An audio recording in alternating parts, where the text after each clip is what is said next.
જ્યારે લોકસભાની ચૂંટણી હતી, અબ કી બાર મોદી સરકારના નારા સાથે લોકો આપણી વચ્ચે આવ્યા. આપણને કીધું કે આતંકવાદ ખતમ થઈ જશે, આપણને કીધું ભ્રષ્ટાચાર ખતમ થઈ જશે, ખેડૂતોની આવક ડબલ થઈ જશે, બધાને ન્યાય મળી જશે, બધાના ખાતામાં 15-15 લાખ રૂપિયા આવશે. આમ કરીને અબ કી બાર મોદી સરકાર બની ગઈ. બાદમાં 2019માં પાછા આવ્યા.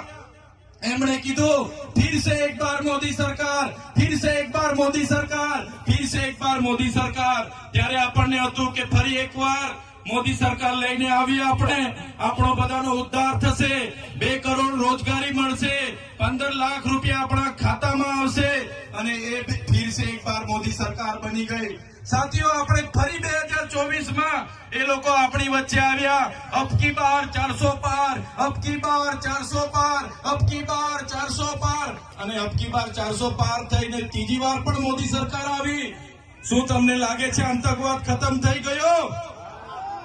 શું લાગે છે આતંકવાદ ખતમ થઈ ગયો? શું ભ્રષ્ટાચાર ખતમ થઈ ગયો? પાકિસ્તાનના ઘરમાં ઘૂસીને આતંકવાદીઓને મારી નાખ્યા, ચીનના લોકોને લાલ આંખ બતાવી, તમારા ખાતામાં 15 લાખ આવી ગયા.